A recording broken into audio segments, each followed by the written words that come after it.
The EBN Entertainment Broadcast Network presents, live from Chisel Multimedia Studio, the Chris Massey Atlanta Music Show.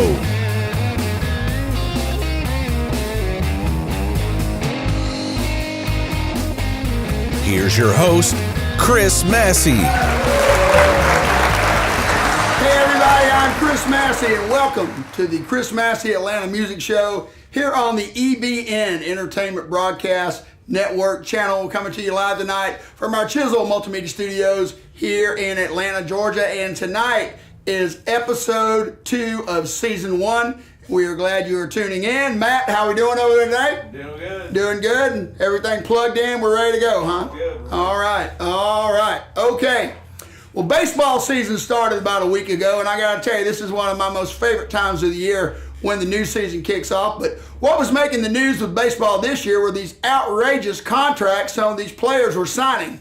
If you didn't know, Bryce Harper signed a $330 million 13-year contract with the Philadelphia Phillies, and Mike Trout, arguably the best player in baseball, signed a $420 million contract with the Los Angeles Angels. That's right, we are just an eyelash away from the first $500 million contract in baseball. I mean, that's hard to believe. You know, when I was a kid in the 70s, we had a show on TV called The $6 Million Man. If they made that show today, it'd be about a backup shortstop for the San Diego Padres. And to be honest with you, it'd probably be a lot more entertaining.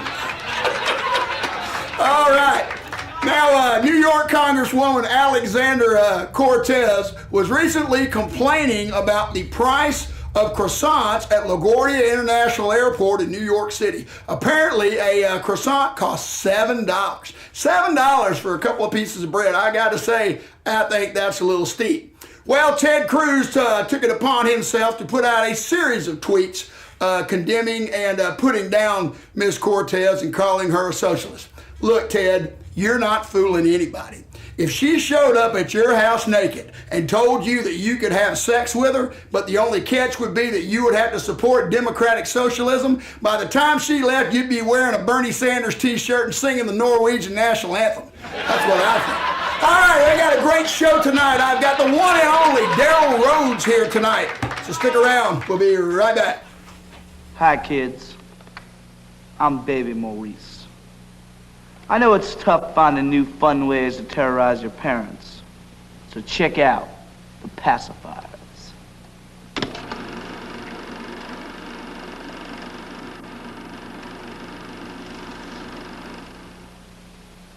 Truth and justice, the American way. Truth and justice, the American way. Truth and justice, the American way. Truth and justice, the American way.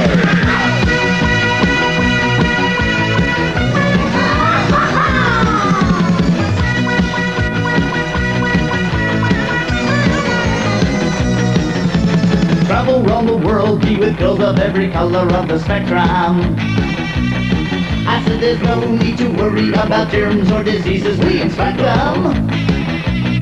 So be a planet ranger. Oh, be a planet ranger. Oh, be a planet ranger. Protectors of sector, fight, fight, fight, fight, fight, fight, fight, fight.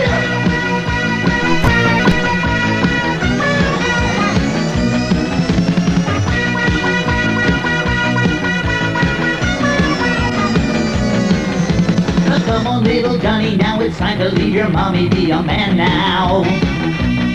Well, in a ranger uniform, all the women will swarm, you'll have it made now.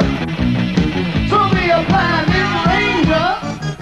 Oh, be a planet ranger. Oh, be a planet ranger. Protectors of sector, fight, fight, fight, fight, fight, fight. Truth and justice, the American way. Truth.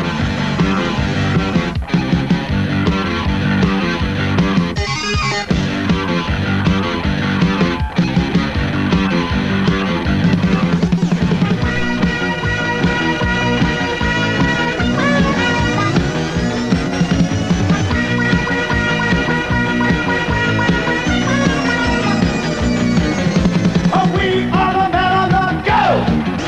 To evil we always say no. We are the men on the go. To evil we always say no. We are planet rangers. We are planet rangers. We are planet rangers. We are planet rangers. We are planet rangers.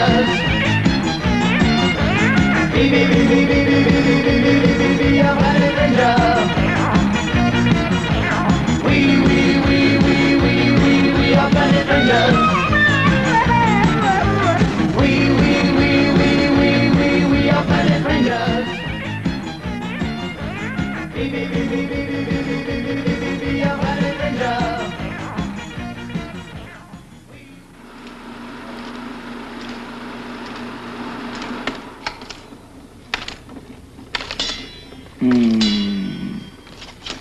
Baby and the pacifiers.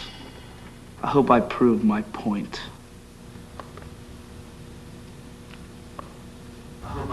All right, we're back. You just saw a video of Planet Rangers by the band The Baby and the Pacifiers. Baby and the Pacifiers are the band in the video spotlight tonight.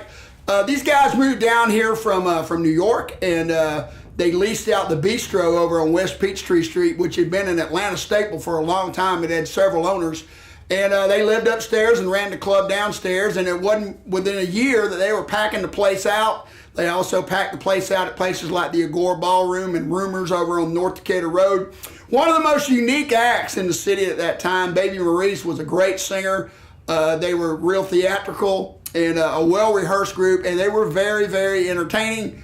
And they were one of many Atlanta bands at that time that were close to signing a record deal, and for whatever reason I'm not sure of, it fell through. The band disbanded, and it wasn't too long after that that the bistro folded up. Since then, the bistro burned down, I think around 10 to 15 years ago, and it is now a high-rise. No surprise, right there on the corner of West Peachtree and 11th Street. But if you were around in the 80s, there were a lot of good times spent at the bistro in Atlanta. All right. My guest tonight needs no introduction. He has been part of the Atlanta entertainment scene going all the way back to 1967. How about that? He has played all over the country. He has had write-ups of him written in Rolling Stone. He's written songs for bands like the Outlaws, you name it. He's been there and he's done it. Would you please welcome to the Chris Massey Atlanta Music Show, Mr. Darryl Rhoades.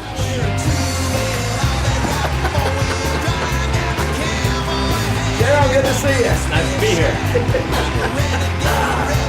All right. You know what I think would have been beautiful? What was This that? next guy needs no introduction. Don't say anything. I just walk up and sit down.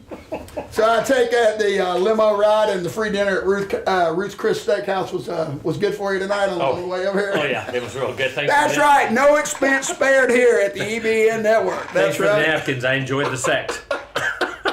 When you were talking about all the bands, not to interrupt you, but I just was sitting there thinking about the Knobs. Do you remember a band called the Knobs? I do remember a band called the Knobs. Yeah, and one of the guys in the Knobs had a wooden leg, and so their closing piece was a chainsaw that they would cut off his leg.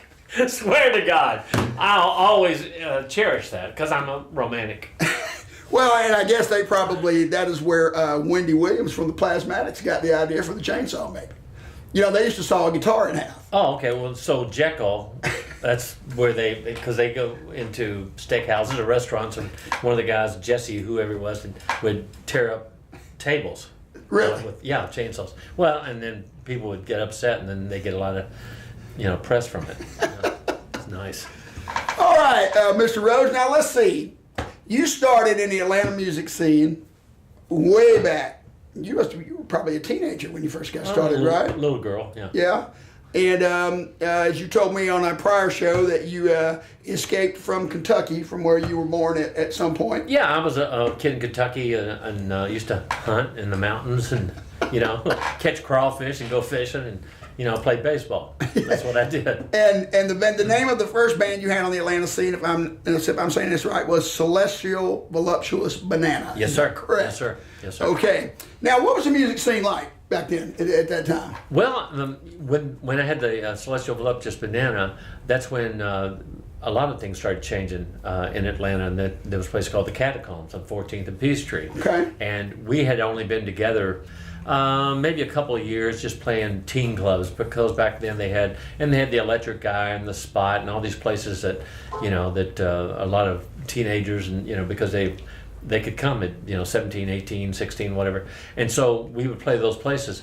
But when places like the Catacombs started and the music in the park, that really opened up a lot of possibilities. We were still a cover band, but we were learning songs from 13th Floor Elevator and Chocolate Watch Band and groups like that, that were Stuff that were not on the AM radio dial. Right. So like an underground band. Right. Okay. Now, was the hippie scene already happening in Piedmont Park, or was it just getting cranked up? It was just getting cranked up. And my understanding is there was always a dispute, because I think Butch Trucks was talking about the Allman Brothers being the first group. And it wasn't. The Hampton Grease Band was the first group that ever started doing that. Yes. And and that's what Colonel Bruce told me when he was on the show. He said that they actually called him and asked would it be okay if they came up and played with the Grease Band, because it was their gig at that time. And so they were running all the power and getting everything together at in Piedmont Park. And then we started playing there along with a bunch of other bands. There was a guy named Steve Cole. Did you know Steve Cole? I did not. Steve Cole was one of the, he should get a lot of credit, and in my book he will. He was one of the early guys that really pushed the scene of rock and playing in the park and all those places. Frank Hughes had the Electric Collage. Okay. With Steve Cheatham, and so they did all the light shows that was really a lot like the San Francisco stuff. I got you. The oil and the psychedelic. So we would play the Catacombs, and it was just really cool. It was an old house in the basement. I mean, I remember it like it was yesterday. The smells and the oils and the fog machines, all that was really new. So I'm like 16, 17 years old and taking it all in. And it was just a whole different thing, but it was really open, So the Atlanta music scene then, was miles ahead of a lot of large cities. It was really taking off. So yeah, that was my memory of 67. In 68 when I graduated, I remember sneaking my mom and dad's car out, when I was 17, because I was still living there, and so I'd sneak out the car and go up there and sit in on drums and just meet people. And it was just, there was a lady named Ellen McElwain. You ever heard of her? Mm-mm. Ellen McElwain is this phenomenal, just incredible slide player. She's in Canada now, but I used to sit and listen to her. And when Doug Merrill, the owner, put out a 45 of her, I had snatched up about 5 or 10 of them. And it says, as performed at the Catacombs. They're collector's items.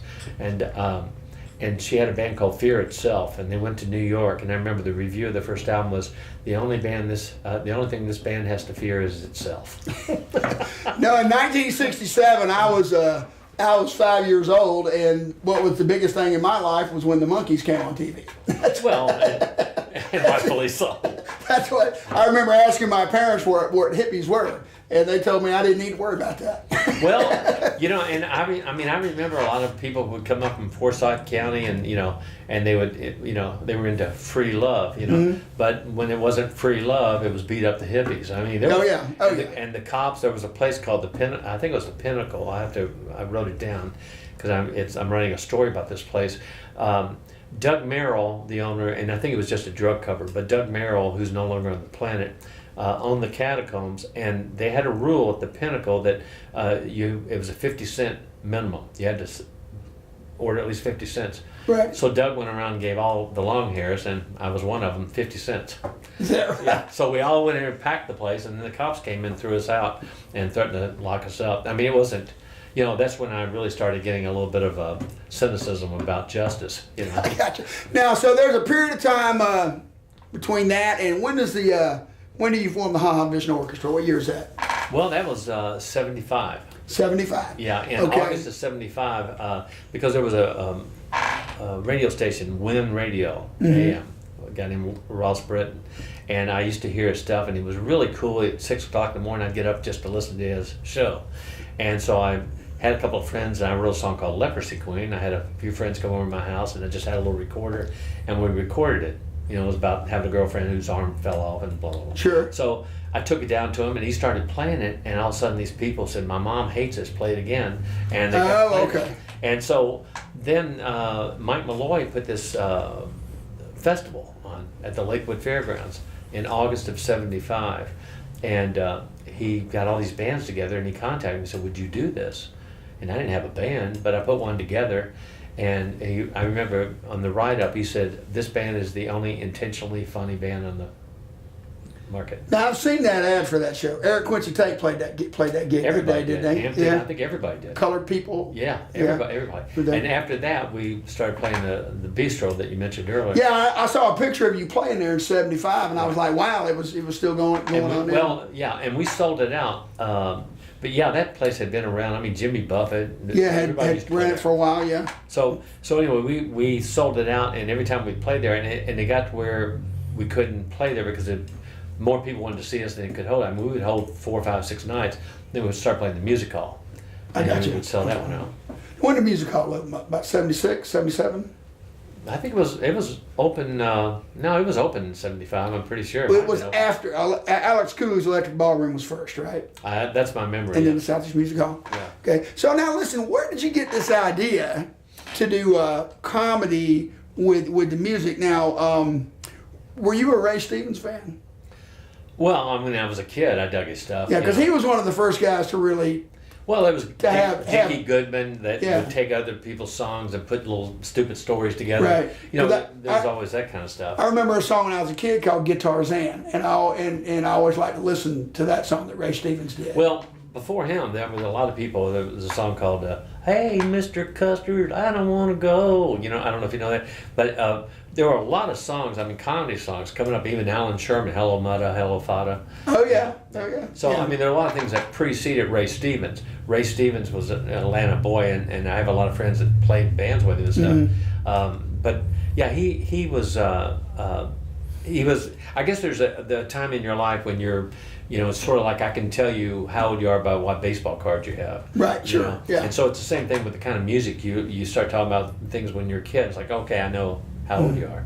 And so Ray Stevens, you know, I was a kid when we always thought that. Let me tell you about Ahab, the Ahab. Yeah, that's right. You know, we were all kids. And, you know, I think I was maybe 9 or 10. I just thought that was the most clever thing in the world.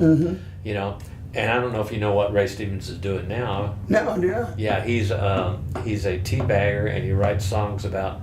Oh, wonderful. Well, He has a different sense of humor. Matt, don't be calling Ray Stevens' agent to get him on the show. All right. But I tell you what, he capitalized on the streaking phenomenon. Oh, yeah, In yeah. the '70s, Well, and that was brilliant. I mean, the he's song not a came right stupid- out when it was hot. He's not a stupid guy. He's a very talented guy, and he had his own theater in Branson for a while. I don't know if he still has. Now, I've never met him, but, you know, I know people that know him. You know, they speak very highly of him. So he's probably. Well, a good you guy. know, and the thing was that when he put out the song about streaking, the streaking increased. Yeah. Yeah. You know, and it's just hard to believe today that people would take their clothes off in public places and just run naked. Oh, really? And everybody was kind of okay with that, you know. I guess you never saw any of my performances in the 70s when I would take all my clothes off except my underwear and hang from the rafters and sing. And I mean, we did this in Conroe, Texas. You know, we were pretty outrageous, and we would do whatever came to mind. I just did it. And there was a show we did in Conroe, Texas, and the people were yelling at us, and they wanted to hear some ZZ Top. Sure. You know, we weren't that kind of band. So I remember taking all my clothes off except my underwear and hanging up from the rafters singing, "I'm just looking for some tush." And the band started playing, and the people went nuts. And then after the show, the owner said, "I know what you was doing up there, and I don't appreciate it. I'm going to pay you, but I'll pay you tomorrow. I'm going to take you to breakfast, and I'm going to pay you. But I just want to let you know I know what you was doing." Now, so during the time of the orchestra, you guys crisscrossed the country, you know, and that must have been a wonderful time in your life, I would imagine. And what year did the orchestra end, and why did it end? 75, 78 was the total of that band. And we played, we would play on concerts where we were the headliner and the people in front of us had record deals and sold a lot of records, but we were a really good live group. And I remember talking to Zappa about the same thing. He said at Three Dog Night's height of their career, they were opening up for the Mothers. Right. Because who's going to follow that? And we were like a 3-ring circus. We had 2 dancers, we had 3 backup singers, and everybody's dressed in costume. One of them was dressed in drag, and we had it was a great band. But the reason we broke up is that when you're carrying 14, 15 people, and you've got 2 or 3 vehicles, and you got all this stuff, you're really, struggling to make a living. Oh, sure, I can imagine that. And this is back when you could make a living. That's right. And we were playing. Somebody who offers $3,000 or $4,000. It's like by the time everything got taken out, we're sitting there going, "Here, buy some pizza."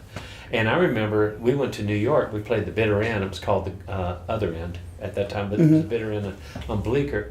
And Herb Cohen, who was Zappa's manager, brought us up there, and so he gave us all $20. He would give me $20 to give to everybody to last them for 3 or 4 days, each person. Wow. Now you're in New York City, where everything is expensive, and Paul Colby, who was the owner, had a condo, so he let some of us stay there, and then people had friends, and we were just struggling. But the band was so good that he would hire us to do a 2-week stint, and he was trying to get us to do New Year's Eve. He would turn down all these groups that were huge, play New Year's Eve because he wanted us to play there, and it would be on Billboard and all these other things.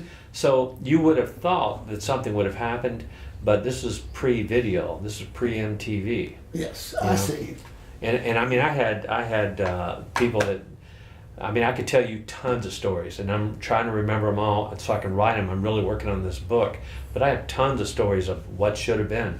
The name of the book is The Road to Almost. I got you. That's very good. Now, you have recorded 12 studio comedy and musical records, is that correct? Right. And this is your latest album. Upside Down. Upside Down. The Last Goodbye. Now, I have listened to this record several times, and there's not any comedy on this record. This is a pretty serious record from my standpoint. Yeah, and it's very good. Thanks. It's very good. It's got a wide variety of music on here, but it all blends together real well. Well, I was working with Marty Kearns, who's just a phenomenal guy, and everybody that plays on this are just incredible players. I wanted to do something different, and now I'm working on comedy songs, and it's like Marty said, "No, you have to keep moving." So I said, I that's what I want to do now, but I still write, songs. But it's not that I have attention deficit. I have a real good focus. I do focus on, okay, I want to do this now. Now I want to do this.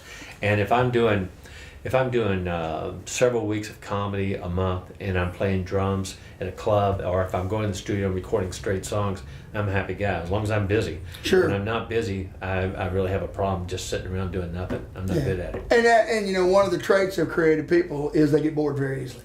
I mean, it's right there at the top of the list. They get bored very easily, and so when we come back, we're going to take a look at the comedy side of Darryl Rhoades, which is a completely different deal. Darryl's a stand-up comic, performs all over the country, and has done a lot of good things. So we're going to go away to a video, and this is a video of you doing a bit called Living Large. It's a jazz song I wrote, and I thought it would be a good thing to every once in a while do on stage, just as a spoken word. Okay, so we're going to take a look at that, and we'll be right back with more Darryl Rhoades. Don't go anywhere.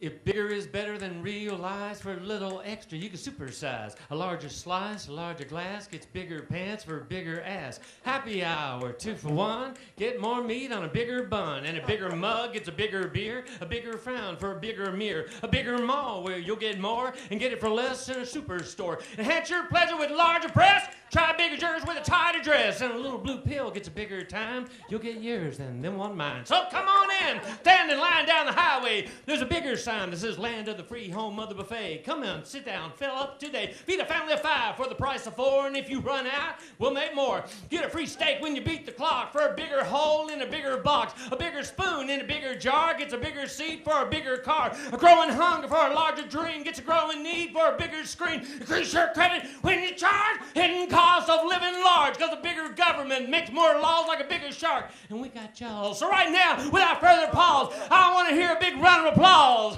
I want bigger applause. I want bigger applause. I'm Darryl Rhoades. Thank you guys and good night. All right, we're back. You were just watching a video clip of Darryl Rhoades doing one of his comedy bits, Living Large. So Darryl, when did you start doing stand-up comedy? 88. I had a band called the Men from Glad. I remember that band. Had that album. Very good. We actually did 2. I did one before I put the band together, so it was a concept. And, I had the one that had Rock and Roll Wasn't Made For. Yeah, that was on the second album. That's the one I recorded with Brendan O'Brien. Yes. What happened was that in I guess it was 86. I was struggling with a bunch of things, and so I went to Europe by myself just to get away from everything. And when I came back, I had my head together. I was Europe by myself. I just remember walking around in Paris and just feeling real depressed. And I realized I just needed to get back to what I get back to, and so I came back and put the band together and recorded an album, wrote all the songs, and recorded it within 6 months of. Oh wow, that's humping it.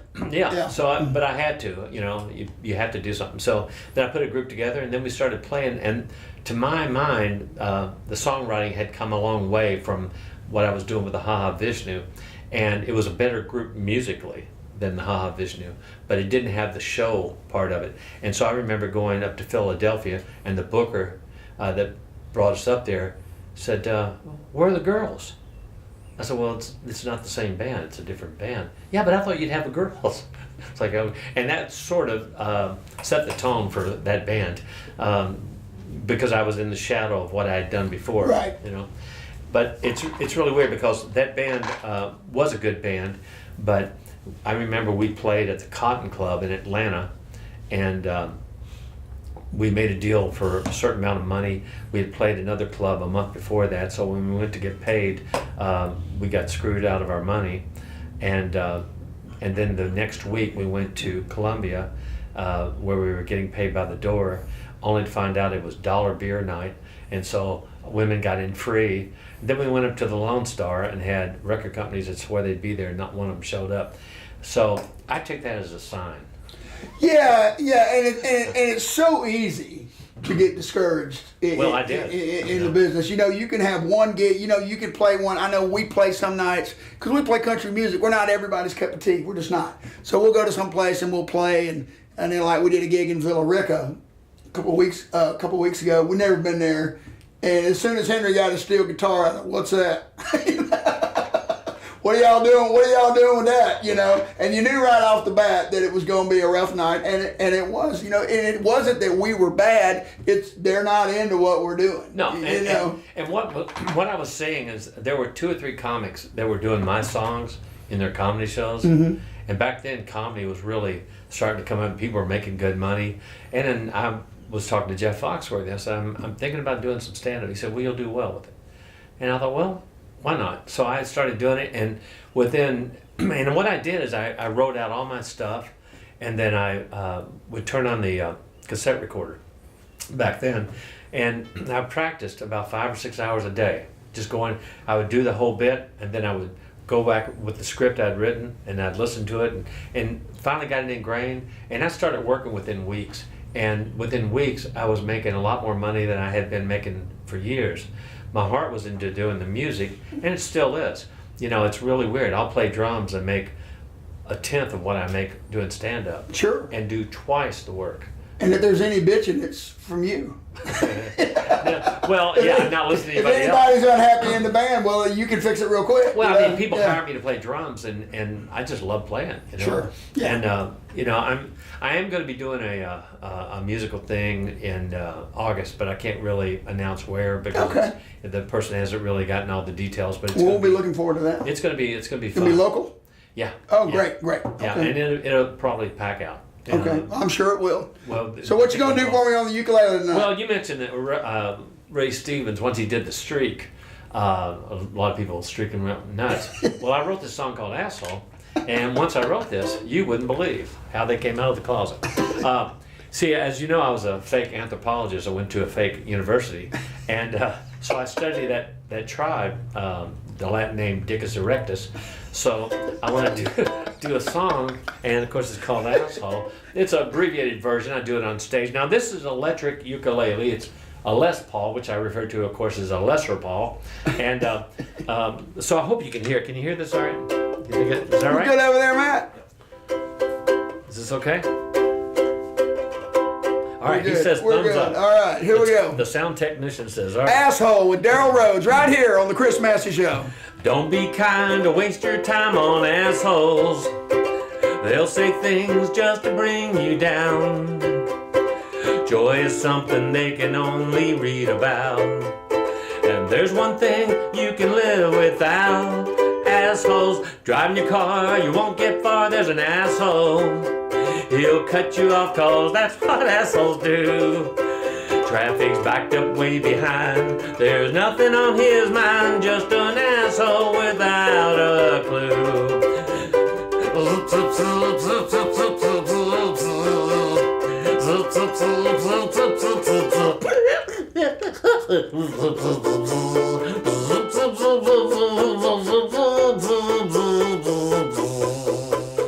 So unaware, without a care, he's an asshole. He speaks asshole so very fluently, and he doesn't give a damn, saying, you know who I am. Is this asshole you are me? Cause we're assholes. Assholes. Assholes are everywhere. I got the wrong chords.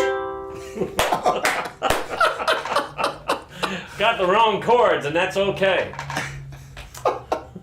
I'll do another one and see if I can hit it. Anyway, we'll do that later. Well, you know, it's amazing to that is, because, you know, when I write stuff at home, my wife will come in there and she'll go, how do you find the time to come up with something like that? No, why do you find the time? Exactly.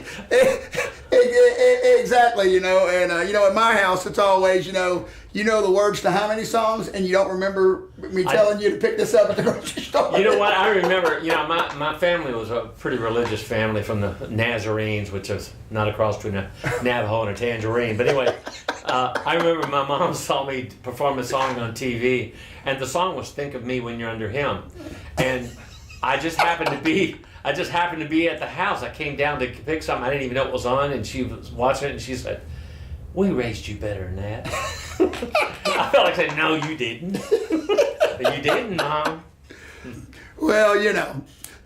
So tell me now, Darryl, how many comedy shows you do a year now? Well, it's really weird because I took some time off when I did the last Goodbye CD, and I was just kind of in that headspace of writing music.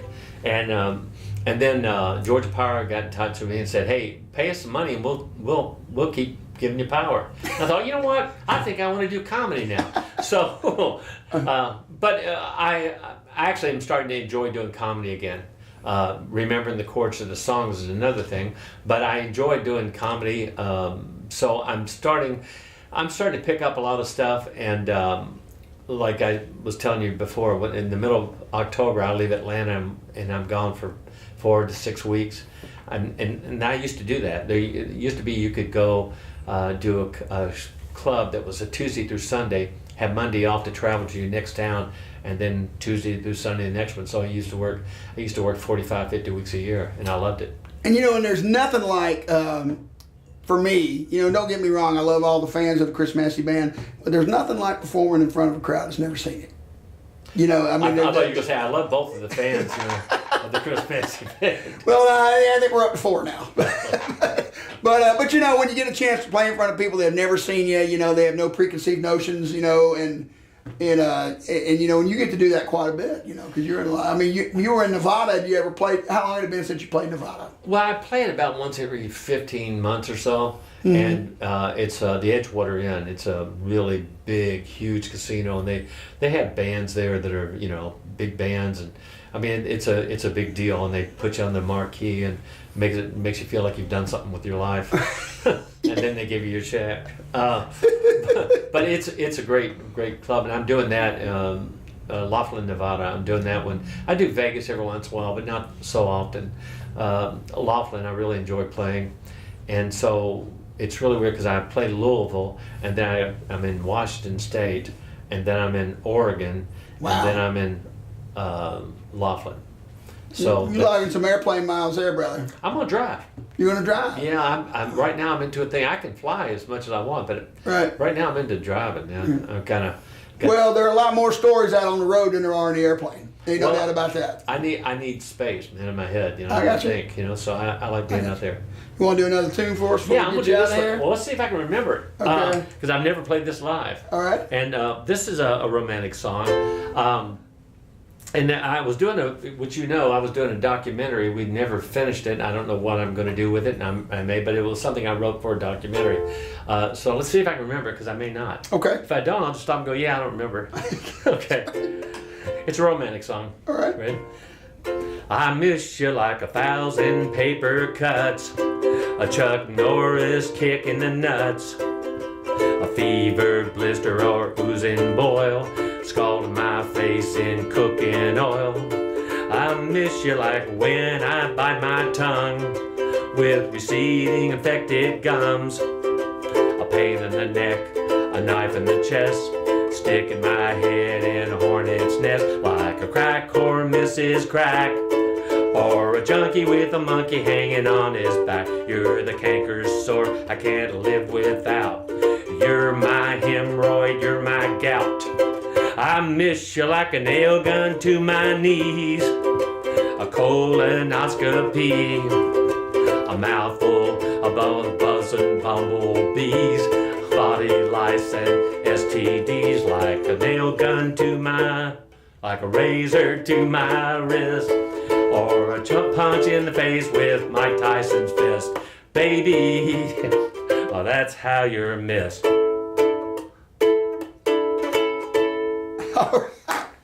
Where are you going to be next, Darryl? Oh, okay.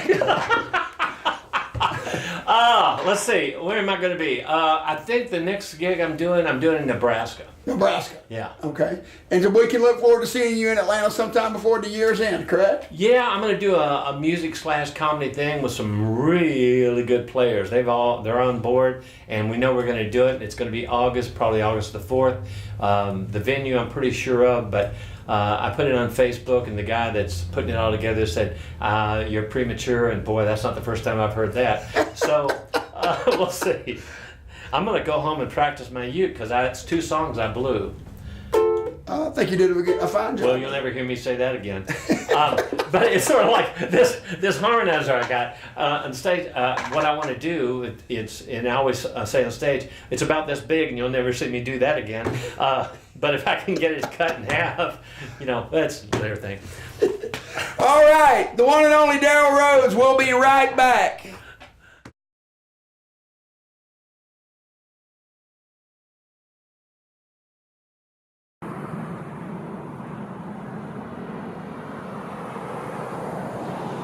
I'm not going to take this anymore. I'm sorry. So what, that's it? You're just going to go? April, come back. Come back. April, come back. Hello? Oh, hey, Jack. Nah, I'm okay, man. It's like I slept in the truck last night. Hey, you didn't happen to see April last night, did you? Oh, okay.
sit here night after night, and there's no denying I'm too high to cry, too high to cry, too stoned to care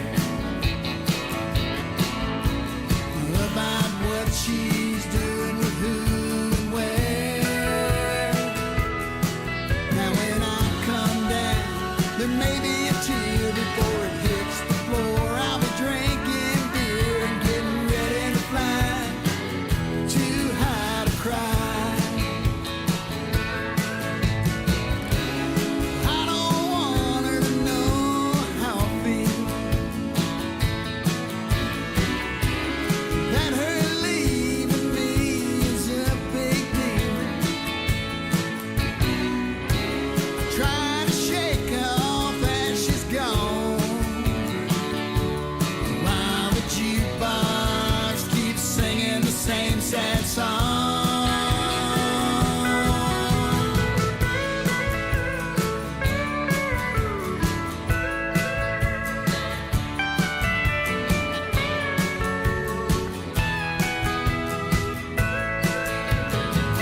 Too high to cry, too stoned to care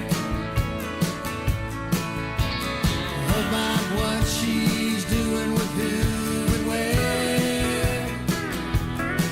Now when I come down, there may be a tear before it hits the floor. I'll be drinking beer and getting ready to fly, too high to cry, getting ready to fly, too high to cry. Yeah, I'm getting ready to fly, too high to cry.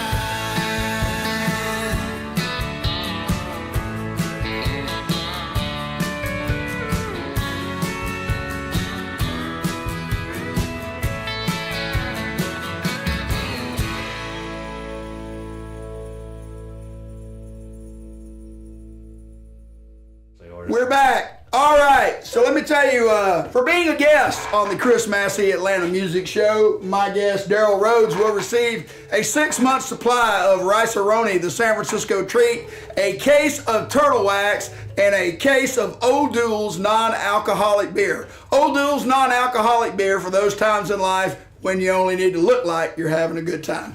Okay. All right. The Chris Massey Band, we will be at the Star Bar on May the 2nd. And we will be at the Moonshadow Tavern on Monday, May 13th. We're taking June off. We're all going on vacation. And on Sunday, July 21st, we'll be doing a special 5 o'clock in the afternoon gig over at Darwin's in Sandy Springs. Also, the new album, California Country, is out. It's available on iTunes, and you can hear it on Spotify. Please listen. Tell your friends. Trying to get all the music out there.